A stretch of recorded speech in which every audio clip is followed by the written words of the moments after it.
Hey everyone, welcome back to the channel. I've got a great video lined up for you today. As always, I bring the spicy content all the time for you, baby. All right, so this is WebEX Asia 2023. Joel Katz, yes, the man, the myth, the legend, David Schwartz is on stage answering questions. It's a 15-minute clip, guys. We get into a lot of stuff. Tokenization as assets. We talk about the starting of Ripple. We talk about XLS20D. It's like a whole David Schwartz hour-long chat mixed in with 15 minutes of greatness. Let's go ahead and play this, and we'll talk about this as we kind of go through.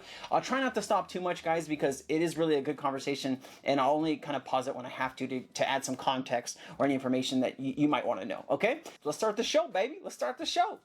Ledger is ready-made for RWAs. Getting down to the brass tacks, you've been involved in the development of the XRP Ledger from the start. What were your original goals for the technology, and how have you seen that evolve over time? Well, you have to remember, we're going way, way back here. Like, the original goals was, circa 2011, and pretty much all there was Bitcoin. Ethereum didn't exist yet. The concept of smart contracts wasn't there. And our original insight was that Bitcoin seemed like a great project, but it only moves Bitcoin around. And so even if you think that the world is eventually going to use Bitcoin for everything, which was the initial pitch for Bitcoin, was of course use Bitcoin for everything, right? Even if you think that that's going to be successful, you have to get there from here. And nobody had Bitcoin, nobody accepted Bitcoin, 99.9. Real quick, guys, the reason Bitcoin cannot be used by banks and institutions for payments is because it has no KYC, it doesn't have AML. KYC is know your customer, AML is anti-money laundering. There's also terrorism checks, right, to make sure that these payments aren't going to people that are going to use it to wage war on others, things like that. All of those checks need to happen before a payment can be sent by a bank. Okay, so somebody would need to build all of that on top of the Bitcoin network and allow banks to interact through it. It would just be very slow and very costly. That's really why it's not a great answer. It's great as a store of value and to send peer-to-peer when needed to, or now kind of buy NFTs or whatever, but it's just not great for institutions and banks to use to send money back and forth because there's a lot of micro payments, small payments. It would just be too costly on Bitcoin. That's my personal opinion. If your opinion is different, no worries. 99% of the world's value wasn't tokenized at the time. And so our original vision was that if you were going to have a blockchain that was going to sort of take over the world of finance, it had to support multiple assets. And so we designed in what we called issued assets and a decentralized exchange from the very beginning. I think the other thing that we realized pretty early was that proof of work was not the sort of be-all, end-all. I know it was very controversial at the time, and it's still controversial today, but the very first cracks in the so the pitch for proof of work at the time was, if anybody had any extra computing power or electrical power, they would just mine. So if you had a solar power system and you had more solar power than you needed, you could just mine a currency. And then everyone would do it, and it would become a very sort of universal, decentralized thing. And I think now it's obvious that that's economically naive. Someone's going to have cheaper power, someone's going to have cheaper ASICs, someone's going to be the best at it, and they're going to do it more, and that's going to sort of drive everyone else out of business. And those first cracks were starting to emerge. So we thought, let's see if we can replace the proof of work with a distributed agreement algorithm. Let's see if we can build a multiple asset system, and then see what it's good for. And because we didn't really know, in the early days, we had two questions, is it possible to do that? And if it's possible to do that, what's it good for? And what we discovered is that it's really good for cross-currency payments. And so that was what we focused on in the early days. And beyond the XRP Ledger, obviously the second half of our topic today is real-world asset tokenization. It's now becoming a really hot topic. Boston Consulting Group at the end of last year released a report where they said that they predicted that asset tokenization is going to reach $16 trillion by 2030. I personally think it's going to be much higher, but I could be wrong, guys. That's another 6 years. I think it's going to be much higher. You can see this sort of huge potential in this aspect of the industry. We've had, or we're going to have, 3 panels on the issue of RWAs today. One earlier saying that RWAs are the missing link in crypto finance. There's been calls throughout the crypto press to tokenize everything. Tron's Justin Son is going to come on later and talk about RWAs as crypto's most coveted prize. This is not a new idea, so why now? I honestly have to say that I don't really know exactly why it's become so interesting right now. The technologies have been around for a while. I think the realization is a couple of things. So one of them is that there's a lot of obstacles in finance around sort of liquidity and the complexity of proving ownership and transferring ownership. It's very obvious with things like real estate that's a huge problem, that things can be encumbered in ways that are very difficult to find. Obviously, huge areas of law have built up around that. And I think another thing is that the original vision that like all the value would be in some single token, you know, something maximalism, is just, it's not going to work because the world has lots of things that are valuable. Yeah. Not current, so, you know, in the universe of value, there's two sorts of things. There's sort of like currencies, the things that we have value just because it's convenient to have things that have a value, and then there's things that have actual value, like the chair I'm sitting in, you know, work that people do. These are things that have value, and if you're only representing 1/2 of the value equation, you've missed out on at least 50%. And really, honestly, like that's the more interesting part. I can actually trace this all the way back to 2004 when a man named Ryan Fugger came up with the idea that we should, instead of creating value by having a government like create it, we should create value essentially by interpersonal relationships.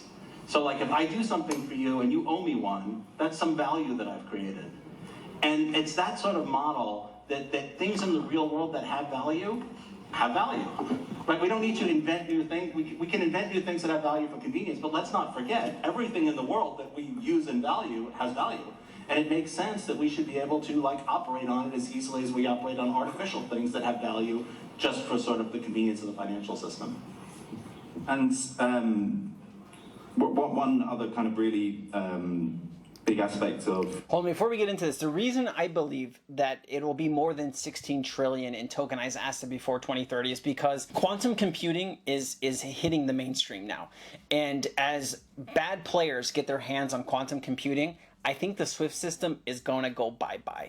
I mean, realistically, you need to move all of this stuff on a blockchain while you can. I've just played clips in a video I recorded earlier today that'll come out before this one, that the CEO of the New York Stock Exchange is working on bringing all of their infrastructure into the cloud with AWS, and that infrastructure will probably want to get tokenized all of those securities. So, you know, I do think when you between stocks, bonds, and derivatives, even if you just brought 5% of each category onto blockchain, by in the next 6 years, that would way blow out $16 trillion.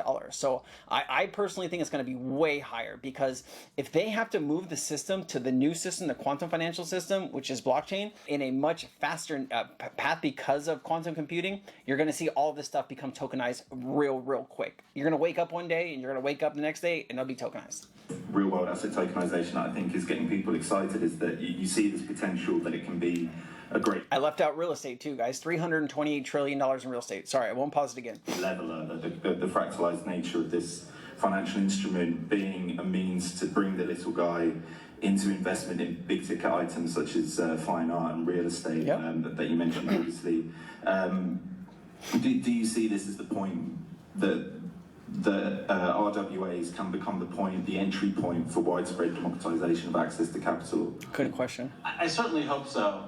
You know, as you know, people who live in the United States, for example, we're overbanked. I have a brokerage account. I have great exposure to investment assets of all different kinds. And there's other places in the world where that's just almost impossible to get. Africa, you know, there's people India. who literally stuff money in mattresses because the financial system doesn't offer them a better option. Yep. And I think one of the things that we saw with phones was like the United States had landlines, and then many countries like in Africa, for example, just said, well, we don't need to have land, like nobody in the United States uses them anymore, why should we're certainly not going to build them, and they skipped that technology, and they went right to a more sophisticated technology. And I think especially in areas of the world that are underserved, they can skip right to these superior technologies. And I think a big one is just this idea of tokenizing investment opportunities, including real world assets, but also, you know, the sort of the spectrum of things that are valuable beyond currencies, having one way to hold them, one way to control ownership of them, one way to one marketplace in which you can trade them, just that sort of convenience. There's any number of assets that we have spread out throughout the universe. You know, if you've ever thought about like how you would leave your assets to your family when you pass away, you're like, well, I have bank accounts, and I have insurance policies, and I have physical property that I own. You have all of these, you have digital rights of all kinds, most of which you probably can't even pass on. You just have all of these things just scattered throughout, just scattered to the four winds, and you basically like are just losing track of things. And just some way to organize that, some way to make that liquid, some way to issue that efficiently, some way to transfer ownership efficiently. I mean, it's just very obvious to me. And you mentioned that you didn't see any sort of particular catalyst for why this is becoming a big conversation now, that there's not anything on the technical side that you can identify that's changed. You know, the skeptic in me would suggest, you know, aside from the news from a couple of weeks ago, there's not been much to cheer about in the crypto industry for the last year. Is this something that people want to cling on to? Well, you know, the cynical thing to say is like the sizzle of like NFTs peters out, and so people grab onto, so they find some other idea, pull it off the shelf, and they're like, but this is really cool. Oh, okay, well I hope that's not what's happening. This is an idea that you know, we were looking into very early, and we were pushing and trying to get traction. And I think that the I hope more accurate and fairer analysis is that you need infrastructure technologies. You can't jump to offering products, you know, to consumers. The analogy that I like to use is the internet. Like, the early adopters of the internet were military, they were governments, they built the infrastructure, and then it was ready for consumer adoption. But before that, it was too immature, it was too untested, it was too speculative. It just wouldn't have made sense to build complex consumer products and services on top of a technology that isn't really ready for it. And so I hope that the correct answer is that it's a maturity kind of thing.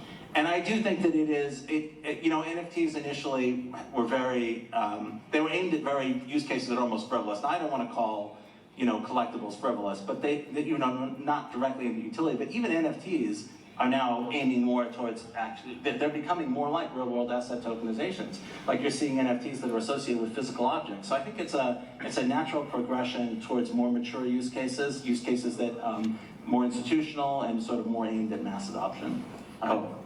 Yeah, and you've touched on some of those use cases there, but I wonder if you can sort of specifically highlight where you're most excited about in terms of use cases where tokenization of real-world assets is going to offer advantages over what we already have in traditional systems.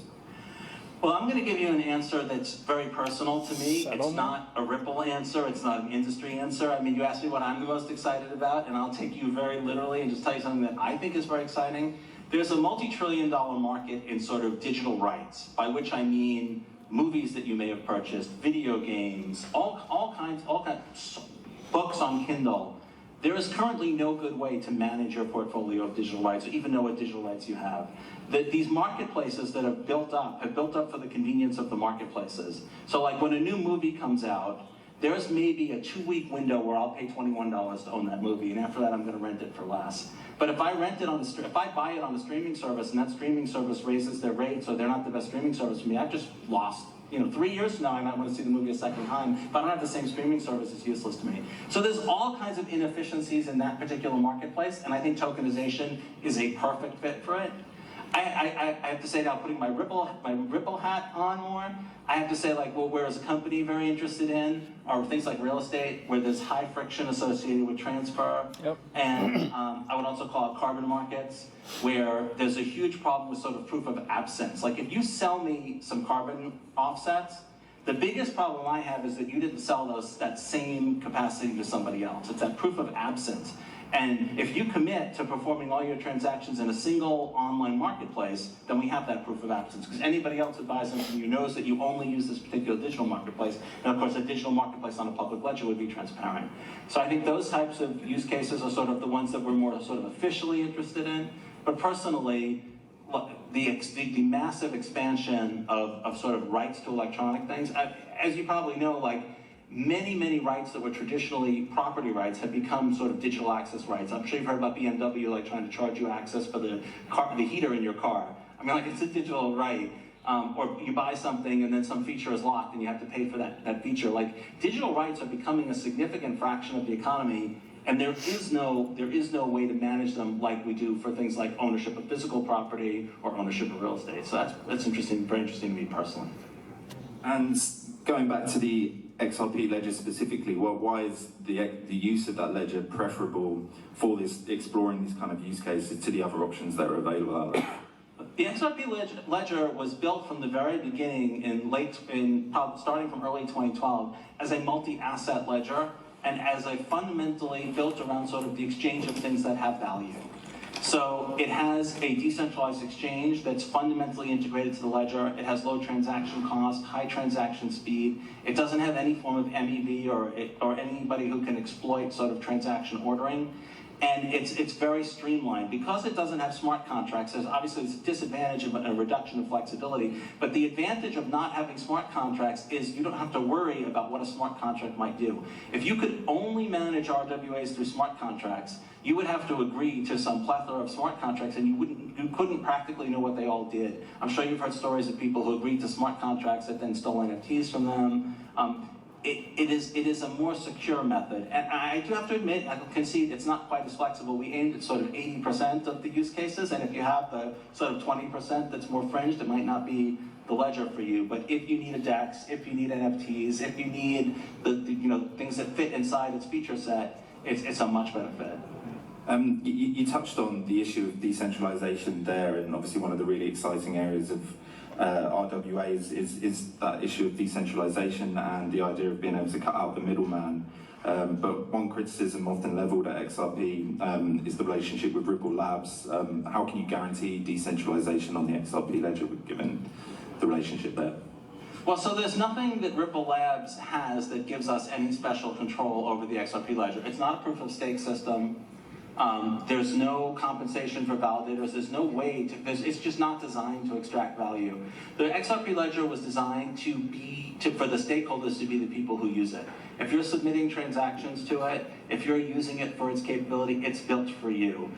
If you look at systems like Bitcoin, for example, miners are significant stakeholders, and their interests are to some extent averse to the people who submit transactions. Miners want high transaction fees, people who use it want low transaction fees. Now, that's obviously not a fatal flaw by any stretch of the imagination, but it is a sort of counter-stakeholder. You have a similar thing in proof-of-stake systems like Ethereum. People who use Ethereum to submit transactions are not necessarily people who hold large amounts of Ethereum. Those are completely distinct use cases. And there's people who hold huge amounts of Ethereum, like exchanges, who don't use Ethereum for anything, any of its functions except transfer value. So you have stakeholders whose interests are averse to yours, right? People who are doing proof of stake want a return, which is coming at the expense of people who are providing that return, who are the transaction submitters. I would argue that the XRP ledger is much more, the stakeholders are much more sort of the people who are submitting the transactions. It's not built around the token. And I hope that resonates with people. I would argue, I'm not arguing that those systems are inferior by any stretch of imagination. I'm saying that basically there's room for a different approach. And if you want fast, cheap transactions, if you want censorship resistance, if you want a system that's fair by design, the XRP ledger is built that way. The XRP ledger is built that way, guys. The man, the myth, 11, David Schwartz, breaking it down for us. That was a lot of great information. I wanted to touch on this real quick. I know the video is a little bit long, but for tokenized asset settlement, Ripple and Fubon Bank pilot features EHKD potential to unlock the value of illiquid assets with real estate asset tokenization, while BCG, which is Boston Consulting Group, HMT Payment, and Zabank explored tokenized asset-backed financing that settles transactions with the EHKD on the secure tokenization of deposits. Hang Seng Bank, HSBC, and Visa lead the way with a pilot to facilitate real 24/7 interbank transfers using the tokenized deposit EHKD. Guys, you have Visa in the mix, you have Fubon Bank, Ripple, you have MasterCard. You know, on the ongoing, I should have read this first, the ongoing EHKD program explores 6 use cases categories, including web settlement, tokenized assets, and tokenized deposits. MasterCard is exploring the potential of the EHKD in facilitating transaction settlements on Web3 platforms. Guys, you have all the biggest players working together. Visa, MasterCard, some of these banks all over the world. HSBC, that's one of the biggest banks in the world, guys. All are working on this new pilot, EHKD, tokenizing assets. Will it be over 16 trillion by 2030? We'll see you in 2030 and we'll find out who was right, me or somebody else. Take care, guys. Thank you.